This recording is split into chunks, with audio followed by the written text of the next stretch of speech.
Une désignation qui est donnée à l'Église se trouve dans Pierre, un sacerdoce royal, un Pierre de 9. Il cite Exode 19,6, un royaume de sacrificateurs.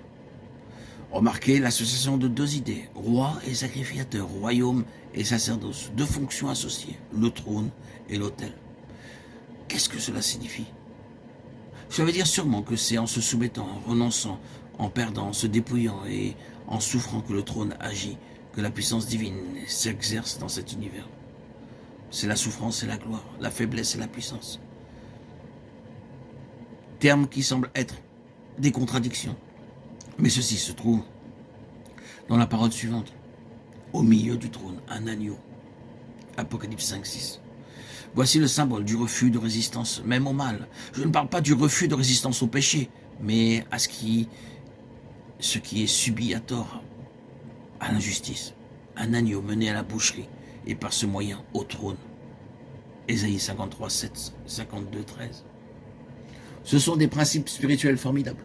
Prenez mon joug sur vous et recevez mes instructions, car je suis doux et humble de cœur. Matthieu 11, 29. C'est le roi qui parle. C'est celui dans les mains duquel a été remis tout pouvoir dans le ciel et sur la terre. Matthieu 28, 18. Voyez comment il a reçu l'autorité, comme il a atteint le trône. L'Église est supposée ressembler à cela, à un sacerdoce royal, d'un côté engagé dans le sacrifice et la souffrance comme sacrificateur, et en même temps gouvernant et régnant sur le trône comme roi. L'autre image qui est donnée à l'Église est un seul homme nouveau, Éphésiens 2, 14, 16, Galates 3, 28. Jésus s'est appelé lui-même, et ce fut son titre préféré, le Fils de l'homme. Bien entendu, l'unité dont il est fait mention par Paul est le résultat de la disparition de différentes sortes de gens. Il n'y a plus ni juifs, ni gentils, en tant que genre différents, en tant que représentants de deux ordres raciaux d'hommes. Ils ont disparu, ils se sont éteints. Ils ont disparu et à leur place, il y a un seul homme nouveau. En reprenant tout ce que nous pouvons dire à ce sujet de la signification de l'incarnation, nous devons dire que l'Église est d'un genre différent d'entité, représentant une sorte différente d'hommes, faits de race, d'humanité, d'un ordre différent, exactement comme Christ était différent. Chez lui, la différence était intérieure. En le considérant de l'extérieur, les gens n'ont pas discerné la grande différence. Il se peut qu'il y ait eu quelques traits qui étaient différents des autres hommes, mais s'il en fut ainsi, ils n'ont pas été impressionnés par ces traits. Ils n'ont pas su rendre compte de la différence qu'il y avait entre lui et les autres hommes. N'est-ce pas là le charpentier, Marc 6, 3? Il parlait de lui comme il l'aurait fait d'autres hommes, le considérant de l'extérieur. Mais en tant qu'homme, il était différent.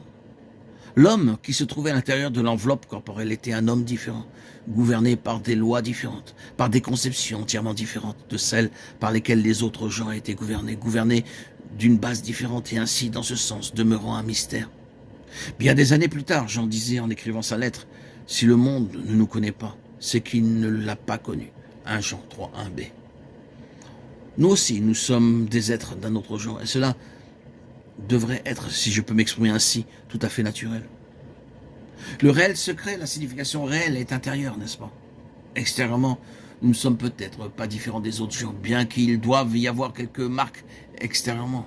Nous ne sommes pas préoccupés de l'effet que l'on produit, n'essayant pas sans cesse d'être d'un autre genre, de poser simplement le fait dont nous-mêmes nous sommes les plus inconscients, qu'il y a quelque chose là qui n'appartient pas à cette création, quelque chose qui parle d'un autre monde, d'un autre ordre, d'une autre vie, d'une autre nature. Dans des circonstances données, nous ne nous comportons pas simplement comme d'autres le feraient, et l'Église, composée de beaucoup d'individus, est supposée ressembler à cela. Un seul homme nouveau.